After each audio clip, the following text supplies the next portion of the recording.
Hello guys, my name's Alex. I'm a fingerstyle guitarist from Ukraine. The video you're about to see right now was filmed in October 2021, just a couple of months before Russia started the war against Ukraine.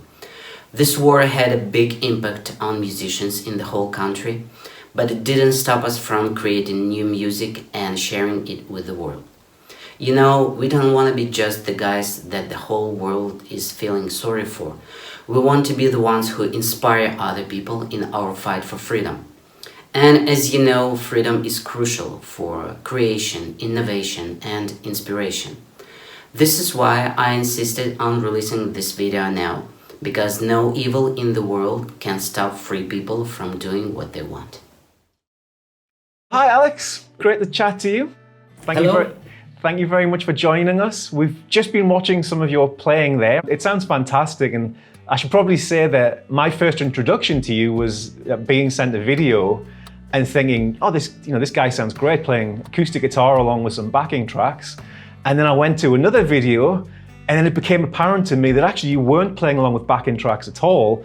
It was actually you playing all of the drums and all of the synth sounds. Everything was coming out the guitar at the same time. So really impressive and really interesting to see. So I mean, I guess let's just jump in and just talk a little bit about yourself and like where you are.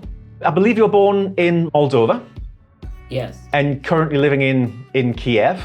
So I mean, what was it like in Moldova? Like when you wanted to learn to play guitar, like what inspired you to play guitar? I remember when I was 10 years old, I wanted to go to music school and I wanted to study guitar.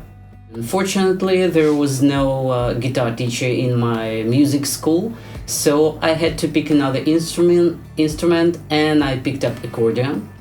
Okay, so I guess the accordion may be one of the reasons why you have that dexterity there. I mean, do you think there's similarities in what you do now with accordion? Has any of that skill been brought over? Well, probably yes, because it really taught me that dexterity you were talking about. And it also taught me to learn the scales, that all the scales have something in common. You just you just need to learn the pattern. So on accordion, the left hand is all patterns, no matter where you start, if you know the pattern, you play the scale. And that's it. Right, okay, I know nothing about playing. I've just realized how little I know about how to play accordion. So, I mean, so what kind of music were you listening to then? What was... Well, there wasn't a lot of choice back in my hometown in those times, Soviet Union, the end of 80s. So I was listening to some local Soviet artists, and once I stumbled upon a vinyl of ABBA, Arabesque, and modern talking at my friend's place, and I was just, okay, wow, what's going on? Is it like some kind of new music? And I was really into it, and I started to listen to that. Then when I grew older, I visited once my cousin in the capital of Moldova, Chisinau, and he was older than me by 10 years. He was a teenager and he was listening to Bon Jovi. And when I started listening to Bon Jovi, it hit me at once. Okay, this is the kind of music I want to play.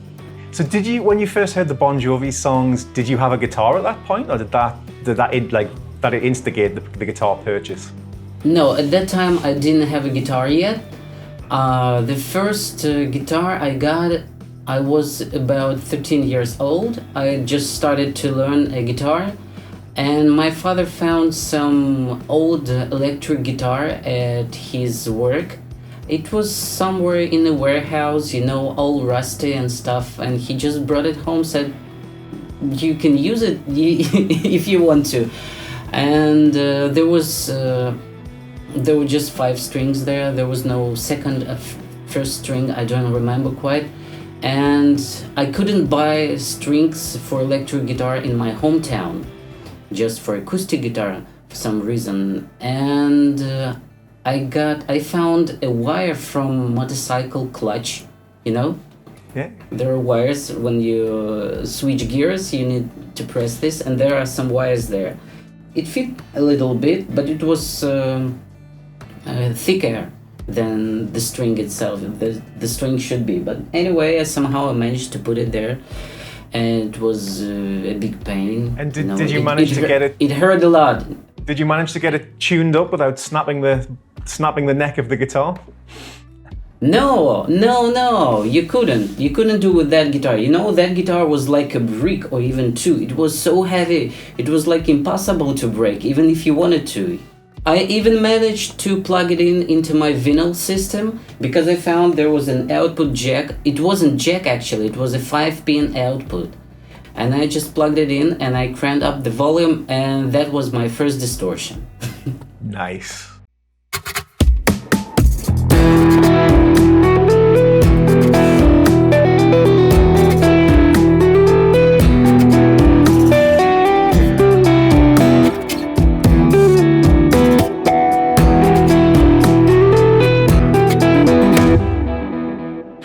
So how did you end up in the Ukraine? Like what brought that on?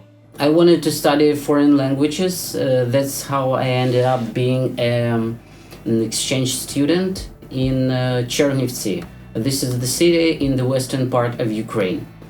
I really liked it there. When I first saw the university, on my first day, I was amazed. I didn't know what's going on there. I didn't have internet at home. Everybody told me there's a beautiful university there, but when I saw it, it was like in a fairy tale. It was like a big castle, and there are just students studying there, and all those big lecture rooms. It's not like old school style. It's like 19th century style. It was very inspiring to be there and to study there. Really, I really liked it there. And then you joined a band and I was sitting at the lecture, and I was drumming something on the table. And if my co-eds saw that and asked me, "Are you a musician?" I said, "Well, kinda. I play guitar, I play accordion." And he said, "Well, we need to meet up sometime and to jam. I've got some friends who play bass and drums, And that's how I met my future bandmates, drummer and bass player and bassist. And 1 year later, we were in a band. First, we gigged about 4 years in our hometown in Chernivtsi, and at the same time, we got an offer from a record label here in Kyiv. So when we moved to Kyiv, I had to write my master's degree, and I had to record the album. It was tough 2 months, but actually we managed to do both. And you're still playing in Ukraine as well? I mean, you're still not only in the Ukraine, you're actually doing like bits of world tours and things, aren't you? I mean, tell us about that. About 5 or 6 years ago, I decided that I'd really like to go touring, and I had an offer from an artist to join his band. Now I'm mostly touring and working on my acoustic project. Yeah, and who is it you tour with now? I am touring now probably with the most successful artists in Ukraine and all the countries near us, Russia, Kazakhstan, Moldova. His name is Max Barskih. So I think we'll hear a little bit more of you playing now, and then we'll talk about exactly how you use Line 6 gear to do all this super impressive stuff that you're doing, yeah?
now use Line 6 Helix, but obviously your introduction to Line 6 was a long time before that. I mean, what was your first Line 6 product?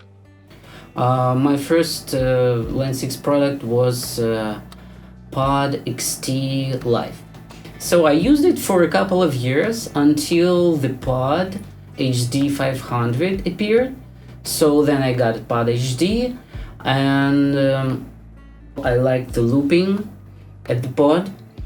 A couple of years ago, back in 2017, I used it to loop two instruments at the same time. I plugged my keyboard there and my acoustic guitar. And when we performed live, I managed to loop both of these instruments. So I started a loop on my acoustic guitar, then I continued with some strings from keyboard, then again I added some strumming on acoustic guitar, and then I added some piano on it.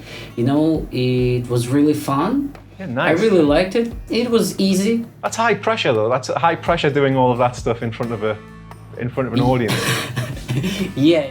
So I mean, you've now moved over to Helix, which obviously has so much power in there. Talk about maybe what your requirements are for Helix, and let's talk about the technology that you have on the guitar to make the music that you do. Okay, first I'll show you what I've got here.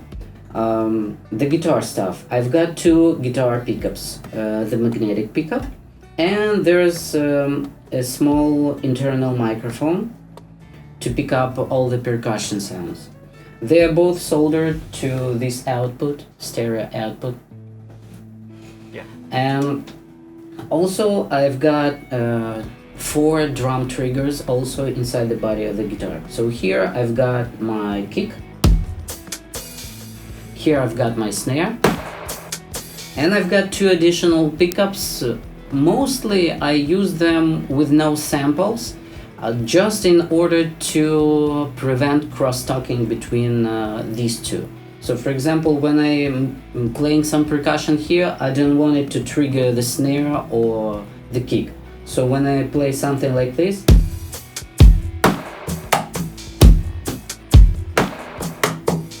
so it doesn't trigger anything, but it still adds percussion, you know? So I'm combining like 2 worlds here, percussive guitar and samples. Yeah. And then what else is on there? Because you got... And yeah, the last pickup I've got here is... this is hexaphonic pickup. What it does is it picks up individual strings. So each string can be mixed separately, and it sends it to another unit. I've got, this is a guitar synthesizer, and it's got some features like emulating bass guitar, emulating some electric guitars, and of course synths. So basically what I can do, I can split the signal into a couple of instruments. So I can have my bass on my low string here. I can have the sound of electric guitar like this. So this is some Strat, I don't remember. And I can also add my mic, and I can add my magnetic pickup. So all together it will sound like this.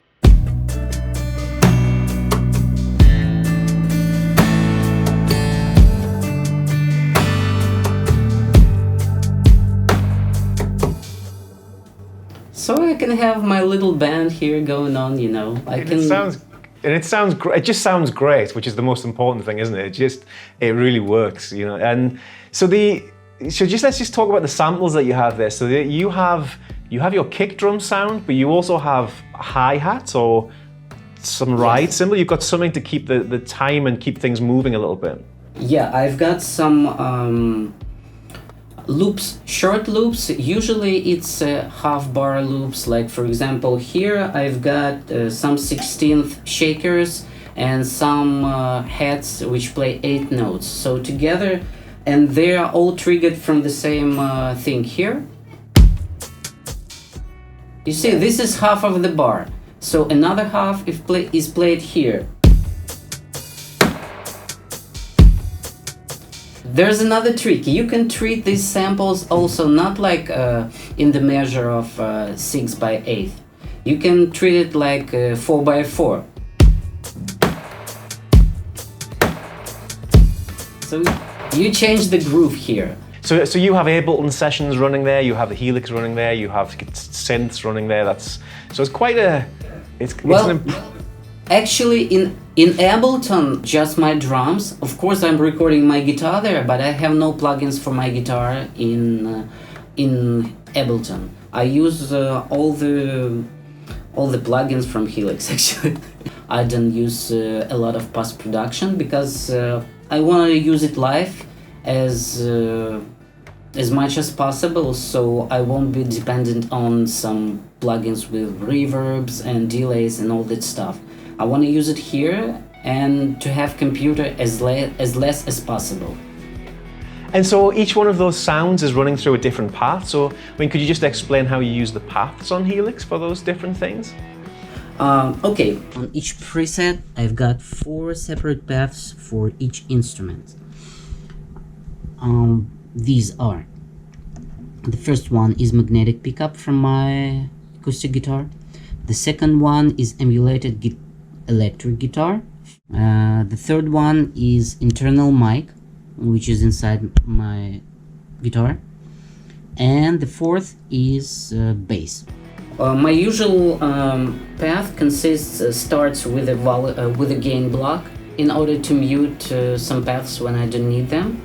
The next block is always a compressor, and the last block is always a limiter. I found the limiter to be very useful in my situation because you don't always control very good your dynamics, and sometimes you can hit very hard. So the limiter comes in very handy, and it just gives their overall balance. It gives a good overall balance. So after that, regular stuff like reverbs, delays, amp modeling for guitar, for bass. And which reverbs do you prefer? I mean, you get a great reverb sound. Which one of those are from? Usually, when I don't have specific requirements for reverb sound, I use dynamic reverb from the last update. I like it very much. But sometimes I can use, some crazy stuff. There are plenty of crazy reverbs there. So, for example, in one of my songs, 7 Years of Winter, I found this particular plateau reverb to play some nice notes on the high pitch. And I just decided that to add more readability to the sound, probably I should add some distortion to it. So I put the reverb on 100% from my magnetic pickup, and then I put the distortion after that. So it sounds like this.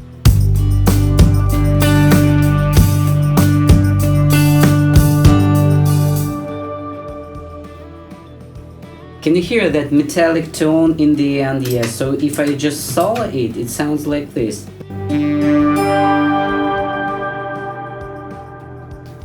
And I really like it because in the mix it sounds more like a keyboard with some reverb, but actually it's just reverb. That's interesting. I'll have to go and try that. I mean, I've been doing Line 6 demos for like 12 years or something now, and it's almost always one of those rules that you have is, like reverb goes at the end of the chain. Do not distort your reverb. But there's a perfect example of how just experimentation and having the ability to move things around in the signal chain can open up doors and create new sounds and stuff. But it sounds fantastic. I mean, we'll maybe listen to another song now and have a listen to some more of your stuff.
This one was one of the first songs I wrote fingerstyle. Right. Yeah, it sounds lovely. I think, I usually hear guitar players and stuff, and I become inspired to go and try something that they, and so right now I'm thinking it would be great to just pick up an acoustic guitar and I'll play acoustic guitar later on. But what you're doing and the technology involved is so advanced, and your setup is so. It must have taken such a long time to get it all together. So, picking up my old acoustic in the corner there, it's like I'm just not going to get anywhere close to it, So, but I can try distortion after reverb. That I can do. Yeah, I guess that's the only guitar you have. You don't have any backups on that, and I guess that guitar took a lot of work to put together. Well, yeah, it took a lot of experiments on this guitar. When I bought it used about 3 years ago. I knew that I'm going to do some drilling here. I knew I'm gonna use some multiple pickups. Once I just stumbled upon a video that you can also try and use some drum triggers, and I was like, okay, this sounds interesting. And it took me about a year of experimenting here. Did you do all the work yourself on that guitar? No. I've got now a couple of months ago I've met an incredible luthier here in Ukraine, and now I've ordered for him to make two more pieces of wood like this, just in these parts. In this part I'm going to use a scratch pad with triggers here. So sometimes I will have to trigger it, use it as a trigger, and sometimes I want to use it just a scratch pad for sounds like this. Because now right here I've got some Velcro. Okay. Well, it sounds okay, you can... Something like that you can do. You can always do that. It sounds great. It's a great example of tech. Obviously what you're doing there and what you're showing us right now is very technology dependent, but you can also tell that, with the tunings that you have going on and just with the rhythmic stuff anyway, I know that it would sound great if you just put you on a normal acoustic guitar. There's music there, isn't there? It's not all about the technology. Well, yeah, my first rule is just to make sure it sounds good acoustically. So a lot of times I'm just sitting there unplugged, and just coming up with some stuff. And when I'm coming up with that stuff, I already got my setup in my head. I know what's doing what, and I know how to make it happen. Let's talk a little bit more about Ukraine. I've been looking to do a lot of traveling with Line 6 and and I love visiting guitar stores when I go to different places, and because it's just nice. Everything looks a little bit different from what it does to being in the UK and stuff. So where do you have a favorite local guitar store that's me or anybody else should visit if we visit the Ukraine or visit Kyiv? Well, if you'll be in Kyiv, you should definitely check out the Jam store. It's situated on the left bank of the river Dnipro. Actually, the city is it's not divided, but it consists of two parts. One part is on the left bank and the other is on the right bank. It's just so that to navigate the city. And it's close to the subway also. And there are a couple of my friends working there, so I can always come in there to grab some guitars and grab some gear, to have a chat, to have a coffee, to try out some stuff. They are also shooting some videos, some gear review there. Well, I've been going to that shop, I don't know, for many years, since I've had probably my Pod HD 500. And I believe you've just been trying out the HX Stomp as well.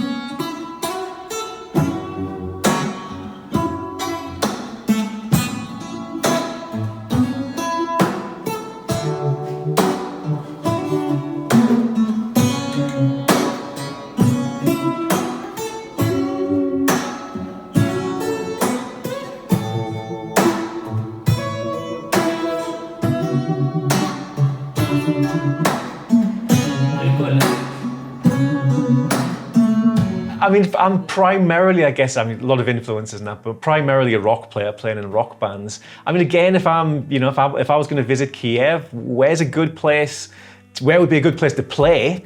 But also, where would I go to see some great, great local bands?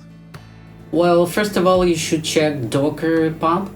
There are a couple of locations here in Kyiv. There is a lot of music going on there. There's one location here in my neighborhood, but it's a little bit far from the center. It's bigger, it's more authentic, you know, it's more wild, I should say. There's more drinking involved here. That's where the Docker pub started, actually. It started here, and then it's got some more locations, but all of them are quite good. Yeah, I mean, Kiev looks like a beautiful city, you know, just checking out things on the internet there before this conversation and stuff. Like, it's a big city as well, isn't it? It's quite big, you know. It's especially when you come from Europe. It feels like it's so big because of the difference in architecture. You know, we've got this heritage of Soviet architecture, which should be big and scary. You know, but there are a lot of places here, a lot of beautiful places that you can visit also. Yeah, no, it looks wonderful. I'll definitely have to come out sometime when the world sort of straightens itself out again and come out and see you as well. I mean, so in the meantime, I mean, where can somebody go to hear more of your stuff? Do you have like an Instagram and Facebook channel? Or? Yeah, of course. I've got Instagram, Facebook. It's Alex Grubik. So do you have any presets that you could share with us that would make any sense to somebody who plays in a normal fashion? Probably not in a normal fashion, but my presets probably would be a good demonstration of what Helix is capable of how many inputs it has, how many fixed loops, how you can use it all at the same time. For example, I'm playing all the instruments together, but you can have friends, for example, a bassist and acoustic guitar player, and vocalist or a keyboard player, and you can see that there are 4 paths here, and you can route the signal however you want. You can use the command center in order to trigger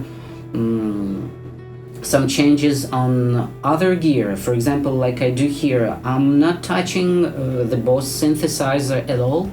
When my preset is done there, everything is controlled from Helix. I can change the volume of individual strings with the help of expression pedal here. Okay, fantastic. So I mean, we'll maybe put a link under the video to maybe if you could upload some of those sounds to Line 6 Custom Tone, and people can have a look and just see exactly what you're doing with those presets. Everybody loves looking at presets, so yeah, if you could share some of them, that would be fantastic. That'd be great. So I think thank you so much for your time, Alex. It's been insightful and a pleasure as well, and hopefully I get to meet you actually in person sometime, you know, whether it's you in Newcastle or me over in the Ukraine, in Kiev. Oh, you live in Newcastle? Yeah. Oh, I thought you in London. No, Newcastle. I'm up in the north. We're coming to London next month. Right. Yeah. So that's still a bit of a trek, but yeah, maybe I'm due a trip to London, so maybe. But yeah, I mean, thank you so much for your time. I look forward to seeing It's a pleasure to talk to you. Look forward to seeing the next stuff that you get up to. You know, so until next time, Alex. Thank you very much. Yeah. Thanks. Thank Bye. you. Bye. Bye.